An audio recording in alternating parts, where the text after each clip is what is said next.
Voy a invitarles para que abran sus Biblias en Primera de Juan, capítulo 2.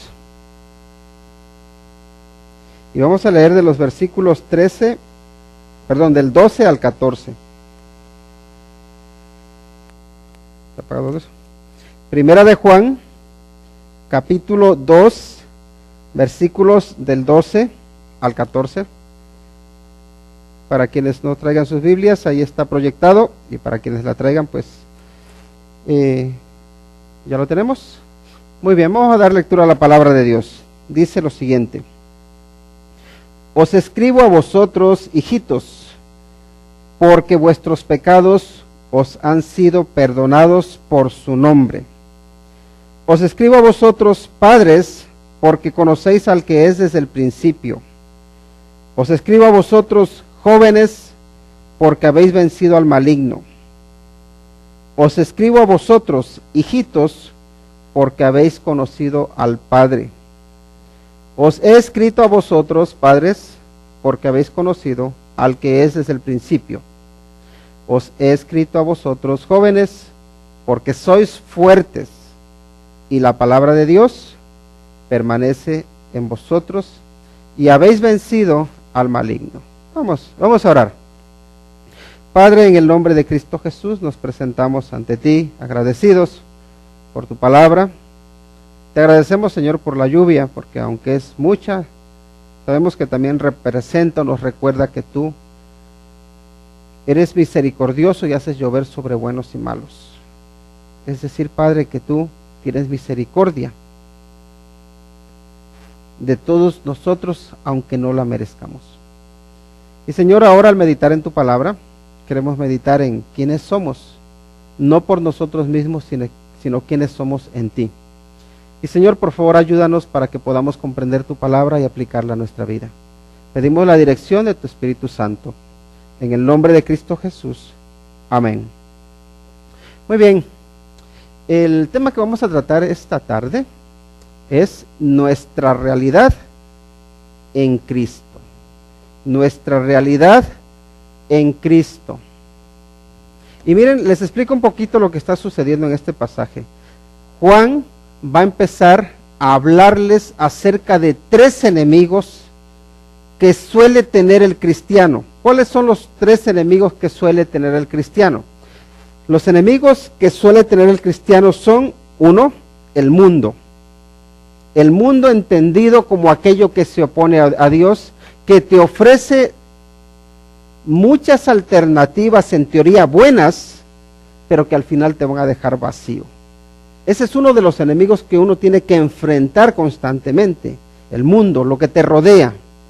Luego también está el otro enemigo, ¿no? Que es el diablo. Y nos dice la Biblia que el diablo anda como león rugiente buscando a quien devorar. Y no descansa, la verdad que quiere destruir hogares, quiere destruir jóvenes, quiere destruir niños, quiere destruir ancianos, no le importa la edad que tengamos, él quiere destruir. Y hay otro enemigo que tiene uno, y es uno mismo, nuestra carne. Muchas veces queremos culpar al diablo de lo que es nuestra culpa. Entonces, antes de pasar a describir esos enemigos que tiene el cristiano, primero lo que hace es aclararnos quiénes somos en Cristo. ¿Cuál es nuestra posición en Él, no? ¿Cuál es nuestra realidad? ¿Por qué? Porque a veces nosotros nos confundimos. A veces nosotros nos estamos lamentando de algo que nos hemos inventado. A veces lloramos y si nos ponemos a analizar por qué estamos llorando, no hay razón, pero estamos llorando. ¿Por qué? Porque nos hemos creado unos hombres de paja, como se les suele llamar ahí en ética o en filosofía, ¿no? Esos hombres que no existen, que nosotros nos formamos. Pero ¿qué pasa con nuestra realidad? Tú en Cristo, ¿quién eres? Y miren lo que nos dice en primer lugar ahí el versículo 12. Dice: Os escribo a vosotros, hijitos, porque vuestros pecados os han sido perdonados por su nombre.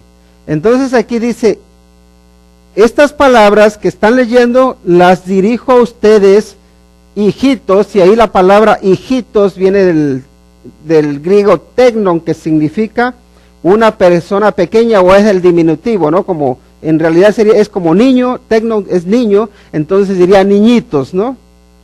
Pero también es una expresión o una palabra que se utilizaba para las personas a las que uno les tiene cariño.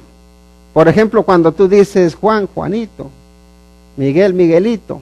¿Por qué? Porque le estás hablando en diminutivo porque les quieres, ¿no? Porque les tienes cariño. Así que cuando aquí está hablando hijitos, está Juan primero diciéndoles: ustedes son amados. Ustedes tienen a alguien que los ama y que los ama de verdad. Por eso, hijitos, dice, como dice, sus pecados han sido perdonados por su nombre. Nadie a quien no se le hayan perdonado sus pecados puede ser llamado hijito de Dios. Solo aquellos cuyos pecados han sido perdonados pueden ser llamados hijitos. La pregunta es: ¿a nosotros se nos han perdonado nuestros pecados? ¿Somos nosotros ese grupo de hijitos o de niñitos, o esos como que nos tratan como niños amados, a los que queremos mucho, a los que mimamos? Como que Dios te mima a ti porque eres su hijito, porque eres su niño. ¿Cómo te consideras tú? ¿Cómo te ves tú a la luz de quién eres en Dios? ¿Quién eres en Cristo Jesús? La pregunta es: ¿han sido perdonados tus pecados? Miren, los pecados son como una losa, ¿no? Como una carga muy grande. Y cuantos más pecados acumulamos, más sombrío se vuelve nuestro rostro. Más sombrío se torna nuestro corazón. Andamos en tinieblas. Y recuerden que ya estuvimos hablando de que en Cristo, en Dios, no hay tinieblas ningunas, ¿no? Pero el pecado es un peso. Es un peso que lo llevamos, pero no deberíamos llevarlo. Es un peso del cual Dios nos quiere liberar. Y nos libera de ese peso como por medio del perdón. Pero para que haya perdón, ¿qué es necesario? Porque si pensamos esto, el Señor Jesucristo cuando vino a este mundo, Él murió, ¿verdad? Y siempre le pregunto a las personas: bueno, ¿a qué vino el Señor Jesucristo a este mundo? A morir por los pecadores. Bien, esa lección nos la sabemos casi todos, creyentes o no creyentes. Bien, entonces Él ya murió por los pecadores, Él ya ofreció el perdón por los pecadores. La pregunta es: ¿qué hace falta para que uno reciba ese perdón? ¿Qué hace falta para que uno sea liberado de esa carga? Y lo que hace falta es entregárselos a Él. Lo que hace falta es confesar nuestros pecados. No, eso nos dice la Biblia, que si confesamos nuestros pecados, Él es fiel y justo para perdonar nuestros pecados y limpiarnos de toda maldad. Ahora, leíamos ahí en Hechos, capítulo 4, recuerdan que estuvimos leyendo el versículo 12, como dice que en ningún otro hay salvación, porque no hay otro nombre bajo el cielo dado a los hombres en quien podamos ser salvos. Nosotros muchas veces, en lugar de arrepentirnos de nuestro pecado, de confesar nuestro pecado, ¿saben qué es lo que hacemos? Nosotros nos buscamos excusas para nuestro pecado. Se dice que desde que se inventaron las excusas se acabaron los tontos, ¿no? Porque ya nadie es tonto, ya todo me equivoqué, pero fue por esto. Pero también podemos decir que desde que se inventaron las excusas se acabaron los pecadores. Es más, ya ni siquiera queremos llamar pecado al pecado. Ya son errores, es un fallo, una equivocación, pero la verdad es que el pecado es pecado. Lo llames o lo llamemos como le llamemos, va a seguir siendo el mismo pecado y siempre va a ser una ofensa contra Dios, pero también va a ser una carga que te va a tener a ti subyugado. Y la solución no es ocultar uno su pecado, la solución es confesarlo. La solución es llevarlo a los pies de Cristo Jesús. Y Él perdona. Él perdona, porque como dice, hijitos, sus pecados han sido perdonados por su nombre. ¿Por qué nombre? Por el nombre de Cristo Jesús. Ese es el nombre. El nombre de Cristo Jesús. Así que el primer punto es: hijitos, recuerden su posición en Cristo. ¿Cuál es? Que ustedes están libres del pecado. no cargues más el pecado. Y bueno, es muy clásica la ilustración esa que se utiliza, ¿no? De una persona que le estaba pidiendo a alguien que lo llevara un ride. Entonces cuando llevaba su maletota y ya se pasa uno en una camioneta y le dice, súbete. Y se sube a la camioneta. Entonces ya cuando iba arriba de la camioneta, no se quitaba su maleta, porque ya no quería importunar más, ya estaba dando suficiente trabajo o estaba importunando lo suficiente al dueño de la camioneta. Entonces ya el dueño le dice, oye, ¿por qué no te bajas, quitas la mochila? Dice, no, es que ya no quiero molestar. Dice que pesa lo mismo. La camioneta puede llevarte a ti y te puede llevar la mochila, pero no la cargues ya. Y a veces nosotros somos así. Cristo nos lleva a nosotros, no solamente lleva nuestras cargas a nosotros mismos, pero nosotros nos empeñamos en llevar nuestra carga. Queremos todavía llevar ahí la mochilota y por eso luego andamos ahí llorando. Es que yo hice esto, yo hice lo otro. Bueno, ¿te perdonó Dios o no te perdonó? Sí, pues déjalo, tira ese pecado, déjalo atrás y ve en la libertad que Cristo ofrece. ¿Por qué? Porque a veces nosotros nos sometemos voluntariamente al pecado, nos esclavizamos después de ya haber sido liberados. Por eso Él les aclara, ustedes en Cristo ya han sido perdonados. Y yo no sé, cada uno conoce su condición delante de Dios, pero si estás en Cristo, has sido perdonado o has sido perdonada. Ahora también debemos recordar lo que el Señor Jesucristo le dijo a la mujer adúltera, ¿no? La mujer a la que querían apedrear. Cuando dice, ¿dónde están los que te condenaban? Ella dice, nadie me condenó, nadie me apedreó. Vete y no peques más. Eso es lo que nos dice el Señor Jesucristo una vez que nos ha perdonado. Vete, yo te doy libertad, pero no peques más. Y cuando dice vete no quiere decir aléjate de mí, no significa camina, sigue adelante, sigue avanzando, no te quedes estancado, no te quedes estancada. Porque ¿saben qué? También otra de las cosas que veo, y miren, yo reconozco que cada uno de nosotros ha tenido una vida dura. Todos podemos decir, cosas por las cuales estar traumados. Y escucho muchas personas que dicen, no, es que mira, yo fui golpeado, fui maltratado, fui abusado, muchas barbaridades que ha sufrido la gente. Y podemos decir que, no vamos a negar que eso afecta, pero también recuerda que en Cristo eres una nueva criatura. Y que no debes quedarte estancado lamentándote por lo que pasó en el pasado. Mira hacia el futuro, porque en Cristo tienes una vida nueva. No te quedes ahí estancado. Avanza. Ve hacia adelante. Hay una vida mejor. Vive una vida mejor en Cristo, una vida de libertad, pero también ofrece una vida mejor. Porque a veces solamente pensamos en nosotros mismos, pero piensa también en qué vida estás ofreciendo tú a los demás. Así que, hijitos, sus pecados han sido perdonados por el nombre de Cristo. No lo olvidemos. Siguiente aspecto que vemos aquí, el siguiente punto que vemos, es que dice ahí mismo en el versículo, a ver, estamos en el 13, en el 12 estábamos, ¿verdad? Dice, os escribo a vosotros, hijitos, porque vuestros pecados han sido perdonados por su nombre. Ahora el 13 dice, os escribo a vosotros, ¿quiénes? Padres, porque conocéis al que es desde el principio. Y aquí de lo que está hablando, fíjense, por un lado está hablando, sí, hijitos, que podría decirse que ahí está englobando a todos aquellos que han nacido de nuevo, a todos aquellos que son cristianos, y ahora está hablando a los padres, a los que ya tienen una experiencia, a los que están ahí para dar ejemplo, a los que están ahí para guiar. Entonces dice, os escribo a vosotros, padres, porque conocéis al que es desde el principio. ¿Y de quién está hablando cuando dice aquel que es desde el principio? Está hablando de Dios, está hablando de Cristo, porque dice el que es, no el que fue, el que es. ¿Por qué? Porque Cristo es el eterno, ¿verdad? El que es siempre. Así que, ¿qué implica el uno conocer a Cristo?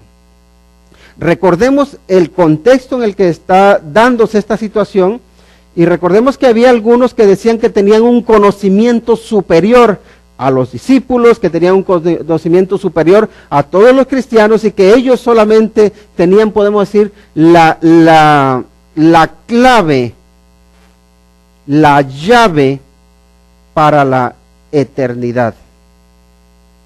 Y aquí les dice, no, padres, ustedes ya tienen experiencia, ustedes conocen a Dios. A ustedes ya no les pueden venir cuenteando, o no deberían venir cuenteándoles. Ustedes ya deberían ser expertos, ya deberían estar seguros de su fe. Porque hay una de las cosas que debemos tener clara y es esta. ¿Saben por qué? Generalmente nosotros, cuando nos vienen los tiempos de dificultad, ¿saben por qué flaqueamos? ¿Saben por qué caemos? Normalmente es porque no tenemos un conocimiento claro de quién es Dios.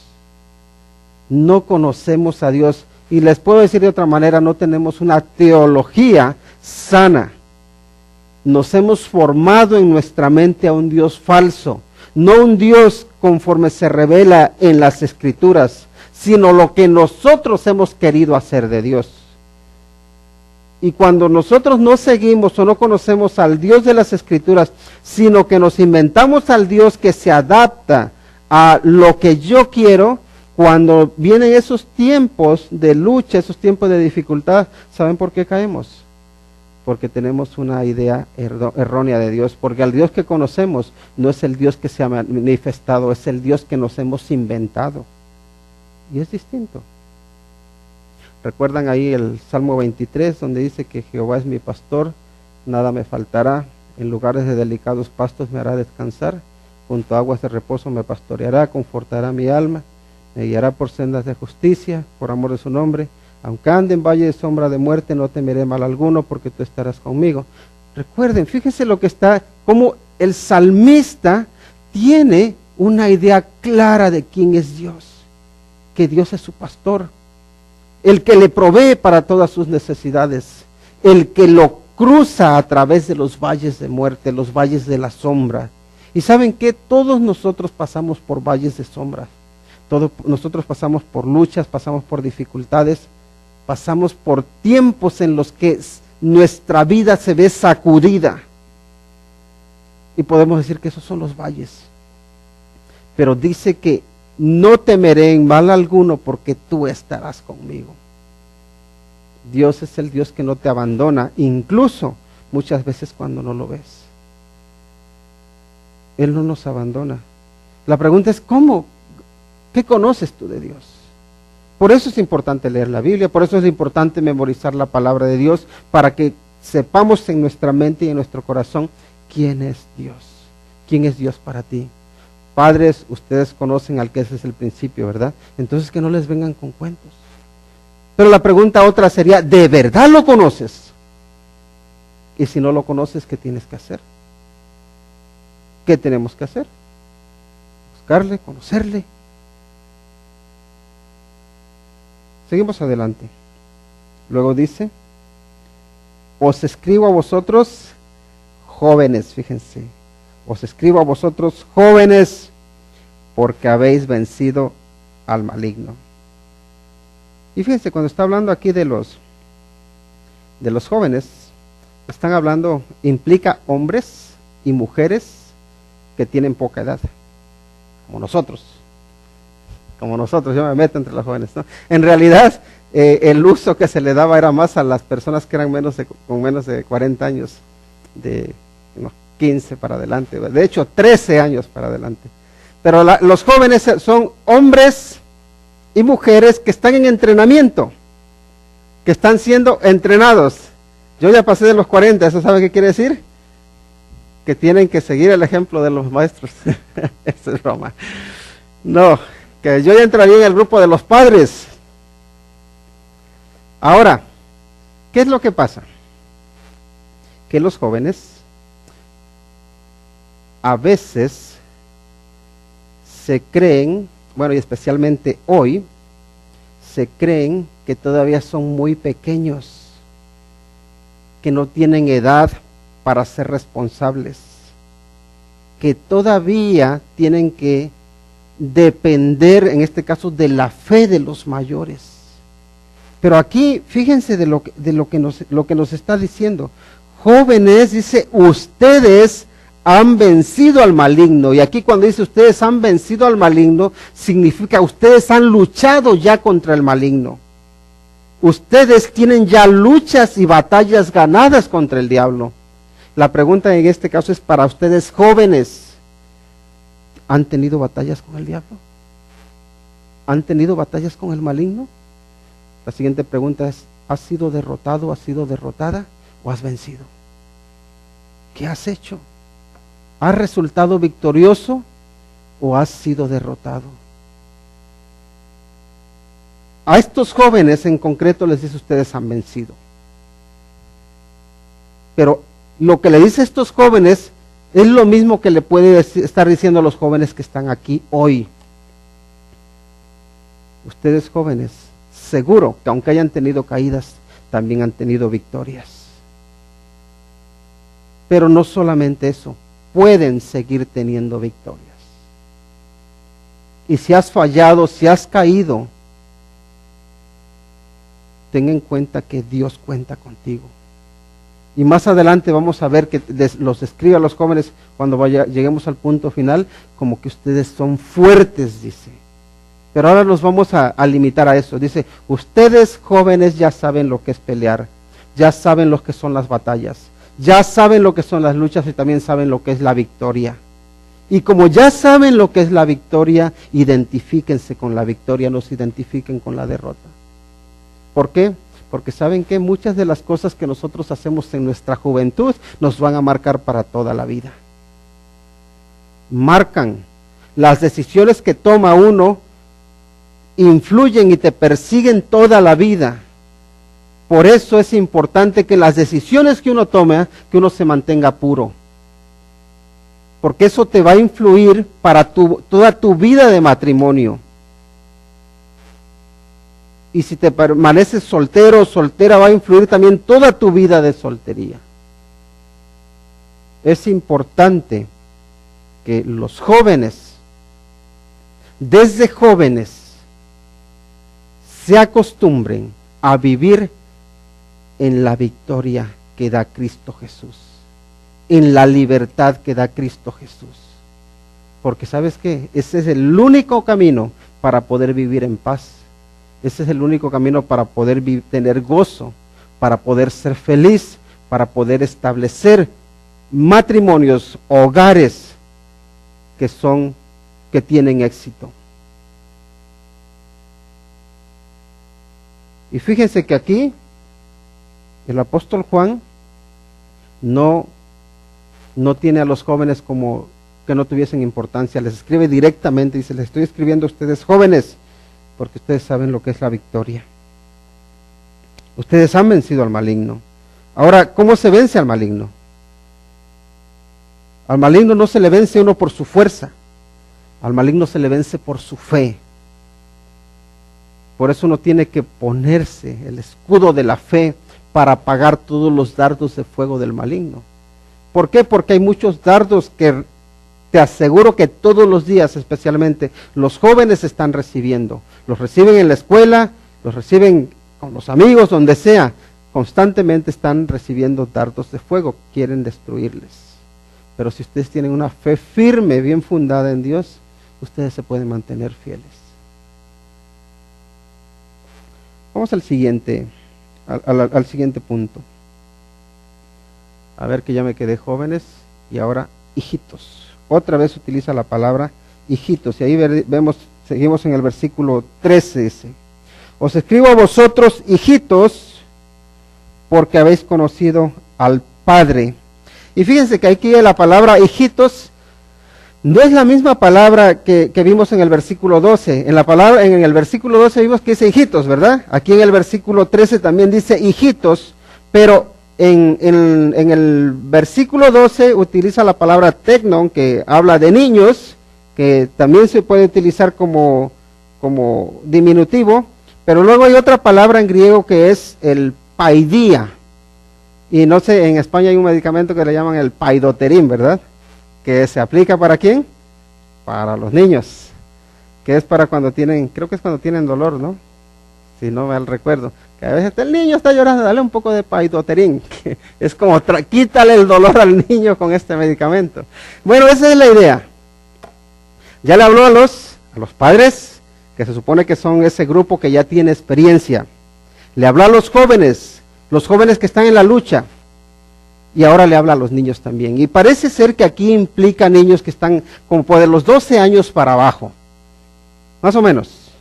Entonces, dice aquí en este versículo 13, os escribo a vosotros, hijitos, ¿por qué? Porque habéis conocido al Padre. Y fíjense, aquí cuando dice, porque habéis conocido al Padre, es como que ustedes tienen un ejemplo al cual seguir. Ustedes conocen al Padre. Niños conocen al Padre.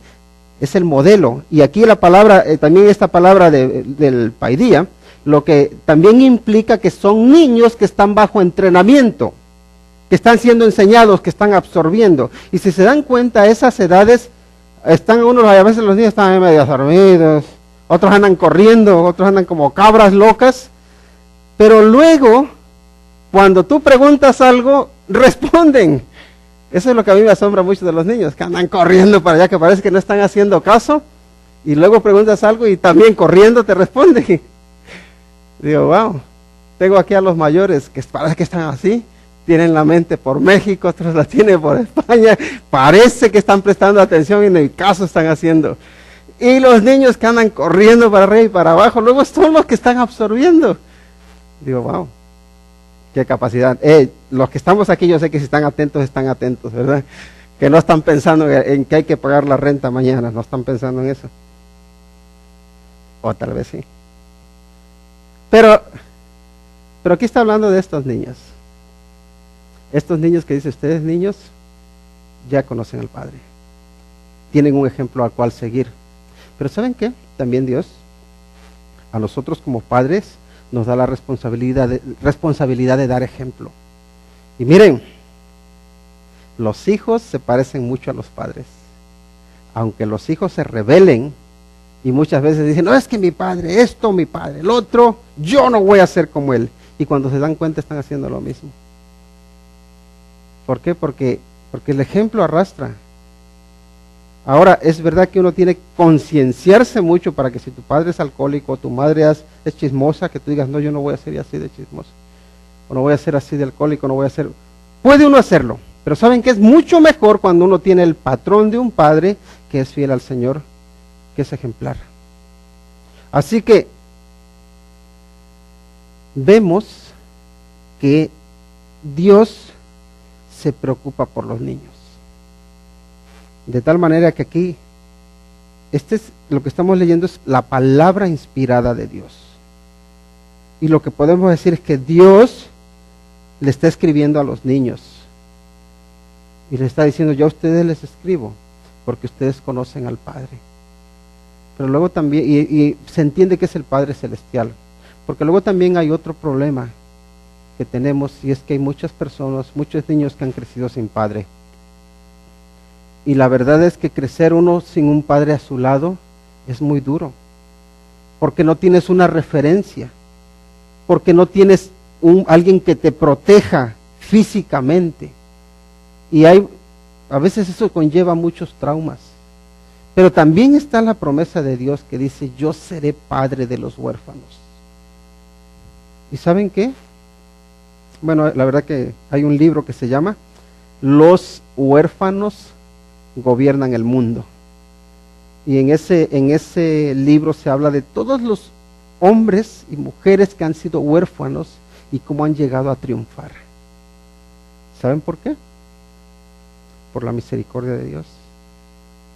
Porque ¿saben qué? Dios es misericordioso y cumple sus promesas. Y tengamos en cuenta también que Dios se preocupa de los huérfanos de tal manera que dice, cuidado con tocarme al huérfano, con tocarme a la viuda, con tocar al extranjero.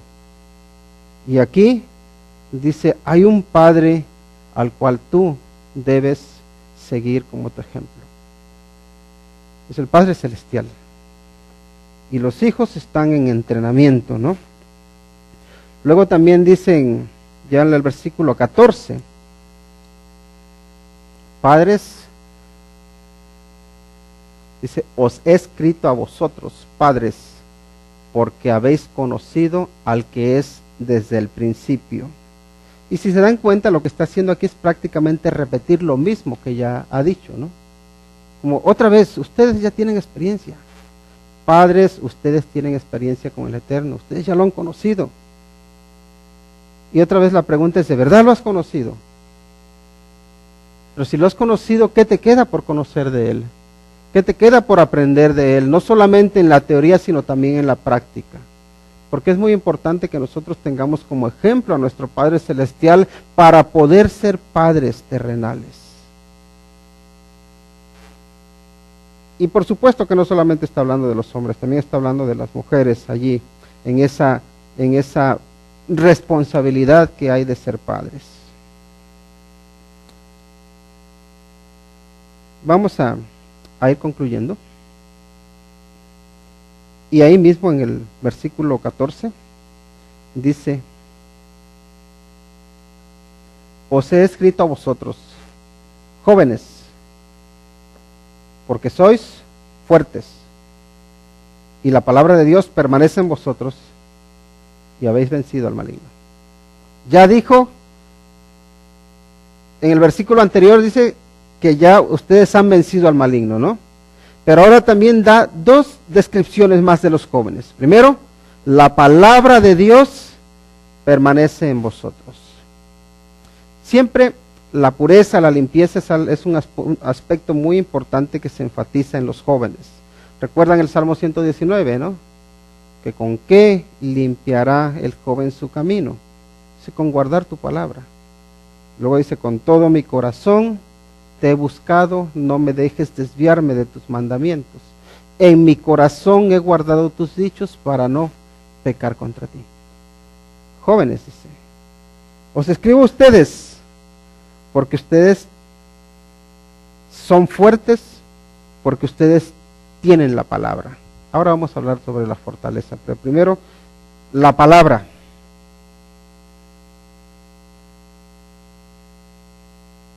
¿De qué manera estás llenando tu corazón de la palabra de Dios? Jóvenes, ustedes ahora tienen una mente, podemos decir, muy moldeable, que en cuanto la pone uno a trabajar un poquito, su capacidad aumenta mucho. Si ahora ustedes como jóvenes no son estudiosos, no aprenden con facilidad, ¿saben por qué es generalmente? Por flojonazos. Porque sois perezosos, porque no os queréis disciplinar para estudiar. Generalmente es por eso. ¿Por qué? Porque pones tus prioridades en otras cosas. Pero ahora, como jóvenes, si uno se disciplina y uno aplica su mente, aprende uno. Y recuerdo de un estudio bíblico, estábamos estudiando los proverbios cuando estaba en España, y había bastantes jovencitos y niños, y me acuerdo que les dejaba por semana tarea, a veces hasta un capítulo completo, y se lo aprendían. Al principio era, ¿cómo tanto? No querían, pero después, primero, y empecé empecé con 5 o 10 versículos por semana, no era tanto, pero ya cuando fuimos cada vez avanzando más, la verdad es que ya era facilísimo para ellos.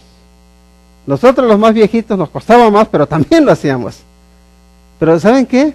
Cuando uno va haciendo que su mente trabaje, la habilidad va aumentando. Entonces aquí fíjense, dice, jóvenes, ustedes tienen la palabra de Dios. La pregunta es, ¿de verdad tienes la palabra de Dios? ¿Estás memorizando la palabra de Dios? ¿La estás aprendiendo? Ten en cuenta que muchas de las cosas que tú aprendas hoy no se te van a volver a olvidar en la vida. ¿Y qué es mejor que uno llenarse de la palabra de Dios? Ayuda muchísimo. ¿Por qué? Porque cuando estamos enfrentando las tentaciones, y esto yo lo he experimentado, como me viene un versículo, digo, como que el Señor dice, si yo ya te di una defensa, y puede uno recitarlo, puede uno concentrarse en ese versículo y ya dice uno no a la tentación. Es importante tener uno su corazón lleno de la palabra de Dios, tener la mente llena de la palabra de Dios. No se crean que les pido que memoricen un versículo por lo menos cada semana por fastidiarles la vida. No quiero fastidiarles la vida, sino porque veo que la palabra de Dios realmente es viva y eficaz. Y si tú la tienes en tu vida, te ahorra de muchos dolores y te ahorra de muchas caídas. Tu fortaleza no depende de lo listo o lo lista que seas. Tu fortaleza depende de que estés lleno de la palabra de Dios. De eso depende nuestra fortaleza. Dice, ustedes son fuertes. Os escribo porque sois fuertes. Y la verdad es esa. Físicamente, cuando uno es joven, uno es fuerte. Si nos damos cuenta, cuando uno va a jugar al fútbol o cualquier deporte, cuando uno tiene 18, 20 años, 25 así, se cae uno y se da uno un golpetazo y se levanta y va uno rengueando un poco y ya enseguida empieza a correr. Ahora, como se caiga uno ya con unos cuantos años más, casi ni se levanta uno. Y si se levanta uno un poco más por la vergüenza de no quedarse ahí. Pero luego tenemos una semana de dolor, o 2, o 3. ¿Por qué? Porque ya no es lo mismo, ya no tenemos la misma fuerza. Ya cuando uno va a comprar zapatos, va uno buscando que no sean zapatos en los que hay que hacer un montón de nudos para... No, ya uno nada más que pueda meter el pie y ya que no me tenga que agachar. No es uno tan fuerte. Por eso dice, les escribo a ustedes jóvenes porque ustedes son fuertes. Y no se les olvide, jóvenes, ustedes son fuertes, tienen toda una vida por delante y pueden triunfar.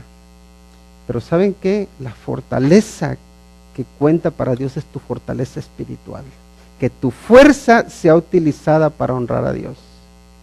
Es como va a tener mejores resultados. Porque también la fortaleza muchas veces se utiliza para hacer barbaridades. Es una pena cuando veo la juventud, por ejemplo, en México. No voy a decir que todos, pero muchos tienen este dicho, que es mejor vivir 5 años como rey que 50 como buey. ¿Saben qué están diciendo? Dicen, prefiero meterme a vender droga, me prefiero meterme a hacer cosas ilícitas y darme la vida, aunque sean 5 años, que vivir toda una vida trabajando. Porque se creen que 5 años es la gran cosa. Pero la vida, la juventud, la fuerza vuela. Se pasa enseguida. Y esa felicidad que parece que tenían, saben que es puro engaño. Es pura vanidad. Ni siquiera, les puedo asegurar que ni siquiera el darse la vida, como dicen que se van a dar la vida, les hace felices. Eso no trae felicidad. La felicidad, ¿sabes de dónde te viene? De estar en paz con Dios. La felicidad viene de estar en paz con Dios. Por tanto, no busquemos tanto ser felices, sino busquemos estar en paz con Dios, y eso nos va a hacer que tengamos felicidad. ¿Estás en paz con Dios? Si no estás en paz con Dios, ponte a cuentas con Él. Pongámonos a cuentas con Él. Porque saben que nada llena el corazón de más gozo, más tranquilidad, más felicidad, más paz, que estar en paz con aquel que nos creó. Como dijo San Agustín en su momento, me hiciste para ti y mi alma no va a estar tranquila hasta que esté en paz contigo. Tu alma no va a estar tranquila hasta que esté en paz con Dios, te lo aseguro. Vamos a orar. Dios Santo, en el nombre de Cristo Jesús, te agradecemos porque estás aquí, porque nos hablas, Señor, a los padres, porque nos hablas a los jóvenes, porque nos hablas a los niños. Te agradecemos, Señor, porque eres misericordioso para con nosotros y nos has escrito esta carta tan preciosa que nos da instrucción en cómo vivir. Señor, si hay alguien aquí que aún no es hijo tuyo o hija tuya, te ruego, Padre, porque tú toques su corazón y que pueda entregarse a ti. Y Padre, también si hay alguien que no está en paz contigo, te ruego porque tú también obres en su vida y de tal manera que pueda arrepentirse de sus pecados y también ponerse a cuentas contigo. Señor, gracias te damos porque nos das el privilegio de ser llamados hijitos tuyos. Esto es, amados por ti. Gracias por ese privilegio. Gracias en el nombre de Cristo Jesús. Amén.